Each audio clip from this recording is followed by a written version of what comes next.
دغا باز اور نشہ باز جو ہے وہ خدا کی بادشاہی میں داخل نہیں ہو سکتے۔ اسی طرح میرے عزیزو، آج ہم ایک سٹوری سنیں گے جو پیدائش کی کتاب میں لکھی ہوئی ہے۔ دو بھائی تھے، دونوں ہی خدا سے کیا کرتے تھے؟ ہماری طرح محبت رکھتے تھے۔ دونوں ہی کیا کرتے تھے؟ ایک ہی ماں کے بیٹے تھے، جس کو ہم سب جانتے ہیں، جن کی نسل میں سے ہم بھی ہیں، ہوا اور آدم اور ہوا۔ ان کے دو بیٹے تھے۔ کیا نام تھا ایک کا؟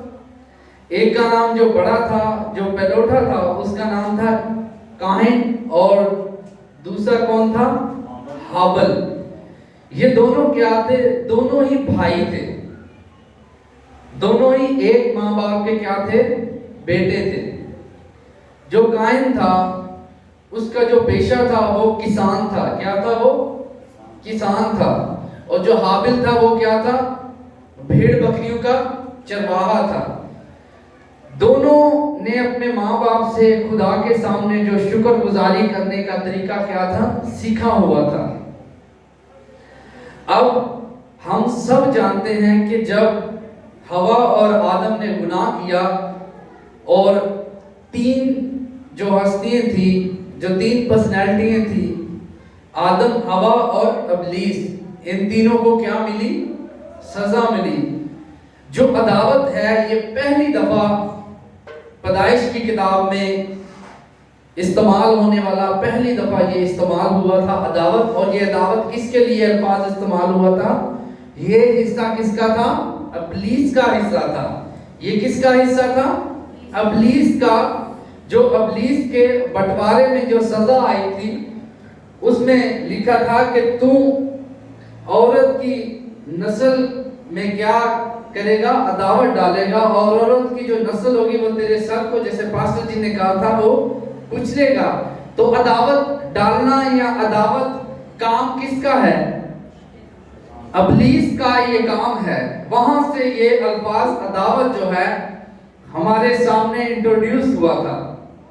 اسی طرح ہی یہ دونوں بھائی جو تھے، یہ خدا سے تو محبت رکھتے تھے، آپس میں بھی یہ محبت ہی رکھتے تھے، کیونکہ ابلیس نے اور اما ہوا کی جو اولاد تھی، ان کے درمیان کیا ڈلی تھی؟ عداوت۔ اب دونوں ہی خدا سے محبت رکھتے تھے۔ دونوں ہی ایک دن ایسا ہوا کہ خدا کے سامنے اپنا اپنا کیا لے کر گئے؟ ہدیہ۔ جو قائن تھا وہ اپنی فصل کے پھل وغیرہ لے کر گیا، اور جو ہابل تھا وہ اپنی بھیڑ بکریوں کے پہلوٹے بچوں کا ہدیہ دونوں ہی خدا کے سامنے لے کر گئے۔ لیکن اب ابلیس کو پتا تھا کہ دونوں بھائی آپس میں بھی بہت محبت ہے ان کی، کیونکہ بائبل میں جو دو کا عدد ہے، کبھی عدد کے بارے میں بھی بات ہوگی، جو دو کا عدد ہے یہ یونٹی کو شو کرتا ہے۔ کس کو؟ دو جو ہے کلام میں لکھا ہے کہ ایک سے بڑھ کر دو، اگر ایک گرے گا تو دوسرا اس کو کیا کرے گا؟ سنبھال لے گا۔ اور جو آرمی کی لینگویج ہے اس میں کہتے ہیں کہ ایک ایک اور دو 11، ایسے دیکھیں گے تو آپ کو 11 نظر آئیں گے، لیکن بائبل کہتی ہے کہ دو جو ہے وہ یونٹی کا عدد ہے۔ ان دونوں بھائیوں میں بہت زیادہ کیا تھا؟ اتفاق تھا۔ خدا سے بھی محبت رکھتے تھے، اپنی شکر گزاریاں بھی لے کر جاتے تھے۔ واقعتاً ہی جیسے محبت کرنی چاہیے خدا سے، یہ ویسے محبت کیا کرتے تھے؟ کرتے تھے۔ اب دونوں گئے خدا کے پاس، لیکن جو ابلیس تھا اس نے قائن میں کیا کیا؟ عداوت کو ڈالا۔ کس کو ڈالا؟ عداوت کو۔ میں بھی یہ جب دونوں گئے تو انہوں نے جیسے ہدیہ جات پیش کیے، تو کلام میں لکھا ہے کہ جو ہابل تھا اس کا ہدیہ خدا نے کیا کیا؟ قبول کیا، اور جو قائن تھا اس کا ہدیہ قبول نہ کیا، کیونکہ خدا نے قائن کو جیسے ہی ابلیس نے اس کے دل میں عداوت کو ڈالا تو خدا نے اسے کیا کیا؟ الرٹ کیا۔ خدا نے اس کو کہا کہ تو اگر بھلا کرے تو کیا ہوگا؟ مقبول ہوگا۔ کیا ہوگا؟ تو مقبول ہوگا۔ لیکن ابلیس چونکہ شاطر تھا، اس کے اندر اس نے عداوت کو ڈال دیا تھا، تو اس نے اپنے میں بھی کہ یہ سوچتا ہو کہ میرے بھائی کے پاس بھیڑ بکری ہیں، خدا اس کو زیادہ پیار کرتا ہے، مجھے پیار نہیں کرتا، کیونکہ ابلیس نے اس کے اندر کوئی نہ کوئی ایسا ضرور عداوت کا عنصر ڈالا تھا جو یہ اپنے بھائی سے کیا کرنے لگا، عداوت کرنے لگا۔ جب یہ دونوں گئے، خدا نے اس کو الرٹ کیا کہ تو بھلا کر تاکہ تو مقبول ہو، لیکن اس نے خدا کی بات کو کیا کیا، اگنور کیا۔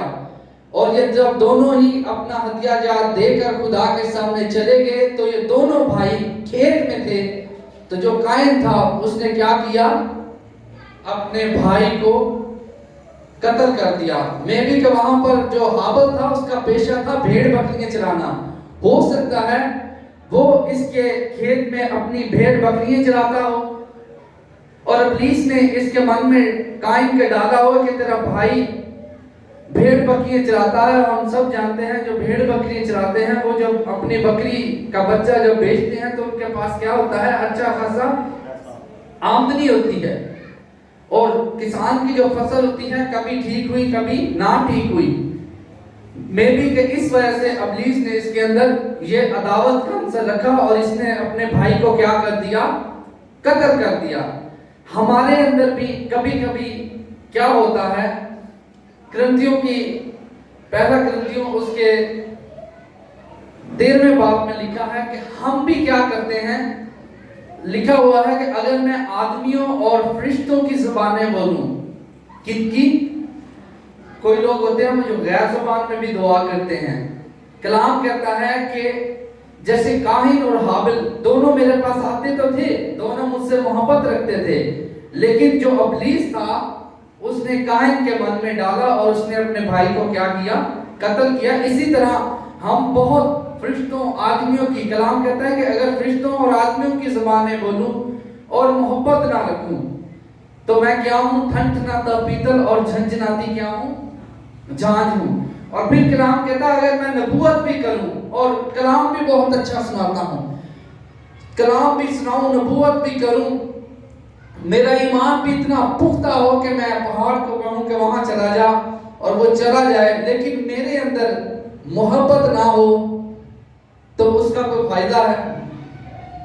کلام کہتی ہے اگر آپ کے اندر محبت ہے تو پھر آپ نے کیا کرنا ہے، جو محبت ہے اس کا جو ہے وہ پہچان ہے۔ جیسے ہی قائن نے اپنے بھائی کو مارا تو اس کو پھر سزا ملی، کیا ملی؟ سزا۔ جیسے عداوت جس بندے میں آتی ہے وہ عداوت اس کے اندر سے کیا ہوتی ہے، بدگمانی کو ظاہر کرتی ہے، لعنت آتی ہے۔ کلام مقدس میں لکھا ہے کہ جب قائن اپنے بھائی کو مار چکا تو پھر قائن کو خدا نے کہا کہ تو زمین پر کھانا خراب ہوگا، اب کے بعد تیری زمین جو ہے وہ تجھے فصل نہ دے گی۔ ایسی اس کو کیا ملی، عداوت رکھتے ہوئے سزا ملی۔ اسی طرح ہی جب ہم محبت رکھتے ہیں تو کلام کہتا ہے کہ جو شخص بھی محبت رکھتا ہے وہ کیا ہوتا ہے، سب سے پہلے وہ صابر ہوتا ہے۔ کیا ہوتا ہے؟ کیونکہ کلام کہتا ہے محبت صابر ہے۔ محبت کیا ہے؟ صابر ہے۔ صابر کا مطلب ہے صبر کرنے والا۔ آپ کا بھائی، آپ کا رشتہ دار، آپ کا پڑوسی آپ کے ساتھ جتنا بھی زیادتی کرے، آپ نے کیا کرنا ہے، اگر آپ واقعی خدا سے محبت رکھتے ہیں تو آپ نے کیا کرنا ہے، صبر کرنا ہے۔ دوسرا، محبت صابر ہے اور مہربان۔ آپ نے ہمیشہ کیا کرنا ہے، مہربانی ہی کرنی ہے، بھلا کرنا ہے۔ محبت حسد نہیں کرتی۔ جس میں محبت ہوتی ہے اس شخص میں کیا نہیں ہوتا، حسد، نفرت اور لالچ نہیں ہوتی۔ محبت شیخی نہیں مارتی، محبت بھولتی نہیں ہے، نہ زیبا کام نہیں کرتی، اپنی بہتری نہیں چاہتی، جھنجھلاتی نہیں، بدگمانی نہیں کرتی، بدکاری سے خوش نہیں ہوتی بلکہ راستی سے خوش ہوتی ہے، سب کچھ سہ لیتی ہے، سب کچھ برداشت کرتی ہے، سب باتوں کی امید رکھتی ہے، سب باتوں کی برداشت کرتی ہے۔ محبت جب آپ کے اندر ہوگی تو کلام مقدس اس بات کی تصدیق کرتا ہے کہ محبت کے ذرا فائدے سن لیں۔ محبت کو پہلی بات تو یہ ہے زوال نہیں ہے۔ کیا نہیں ہے؟ آپ زندگی کے کسی میدان میں بھی جائیں گے، جب آپ کے پاس حقیقی محبت کیا ہے؟ یسوع مسیح جو اب ہمارے لیے آج سے 2000 سال پہلے پیدا ہو چکا ہے، وہ کیا تھا؟ محبت تھی۔ خداوند یسوع مسیح کیا ہے؟ محبت ہے، کیونکہ کلام میں لکھا ہے کہ باپ نے دنیا سے ایسی محبت رکھی ہے کہ اس نے اپنا اکلوتا بیٹا تاکہ جو کوئی اس پر ایمان لائے ہلاک نہ ہو بلکہ ہمیشہ کی زندگی پائے۔ یسوع محبت ہے تو ہم کلام مقدس میں لکھا ہے کہ ہم اس کے کیا ہیں؟ فرزند ہیں۔ تو ہم میں بھی کیا پائی جانی چاہیے؟ محبت۔ جب ہم میں حقیقی محبت ہوگی تو ہم میں زوال نہیں ہوگا۔ زندگی کے کسی میدان میں بھی ہم کھڑے ہوں گے، ہم کیا پائیں گے؟ ترقی پائیں گے۔ اس کے بعد کلام میں لکھا ہے کہ بے شک آپ کے پاس جتنی بھی نبوتیں ہیں وہ ختم ہو جائیں گی، موقوف ہو جائیں گی، زبانیں ہوں تو جاتی رہیں گی، علم ہو تو مٹ جائے گا، کیونکہ ہمارا علم ناقص ہے اور ہماری نبوت ناتمام، لیکن جب کامل آئے گا تو ناقص جاتا رہے گا۔ اور کامل آنے کی نشانی یہ ہوتی ہے کہ آپ کے اندر حقیقی کیا آتی ہے؟ محبت آتی ہے۔ اس لیے میرے عزیزو، کرسمس آنے والا ہے، ہمیں کیا کرنا چاہیے؟ ایک دوسرے سے جو عداوت ہے اس کو ختم کر کے کیا کرنا چاہیے؟ محبت کو اپنے اندر لانا چاہیے اور خداوند کے نام کو کیا دینا چاہیے؟ جلال دینا چاہیے۔ خداوند اس کلام کے وسیلہ سے آپ اور مجھے سب کو برکت دے، آمین۔